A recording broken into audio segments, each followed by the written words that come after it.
ngira ngo si ubwa mbere wumvise kanaka avuga ko WhatsApp ye bayinjiriye kandi koko bikaba byakozwe. Ushobora kwibaza ngo ni gute wabigenza cyangwa mo kimwe wabigenza ute kugira ngo ubyirinde. Urakaza neza rero ugiye kureba iyi video, icyo ngubwira ni uko wakora subscribe kugira ngo ubone n'izindi video tugenda tubagezaho umunsi ku wundi. Ikindi kandi iyo hari ikintu ushaka kumenya nabwo uratwandikira maze tukagikoraho. Uraza n'ubundi ufungure WhatsApp yawe nk'uko bisanzwe, nurangiza uhita ujya kuri utudomo dutatu turi hejuru, uhita ukanda kuri linked device. Iyo umaze kuhakanda rero bahita bakwereka device zose zaba zarihuje n'iyo WhatsApp yawe.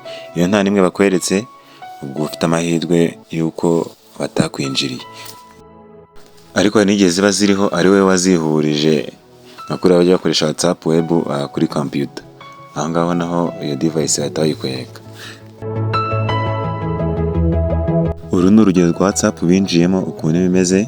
Urabona ko ugiye kuri linked device, aha ngaha bahita bakwereka izi device ebyiri zihuje n'iyi WhatsApp. Ibi ngibi nayo baba barayinjiriye.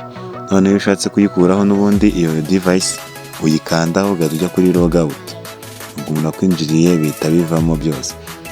Ikindi kandi nawe bitari byabaho ngiye gukwereka uburyo wazabyirinda. N'ubundi uzajya muri turiya tudomo dutatu, uhita ujya muri setting n'ubundi, ukanda muri setting, uhita ujya muri hariya kuri account, ukanda muri account yawe, nurangiza uhita ujya kuri security notification, uhita ujya hariya hasi havuze ngo show security notification for this. Urabona yuko yari ifunze, uzahita uyifungura. Niba yinjira ako kanya WhatsApp izahita ikumenyesha, uzahita ubona notification. Reka nongeye ngushimire rero wowe ufashe umwanya ukareba iyi video. Hari ikibazo ufite watwandikira muri comment, tukazagikoraho indi video ndetse ugasharinga n'abandi bantu batabizi. Urakoze cyane nawe muri video y'ubutaha.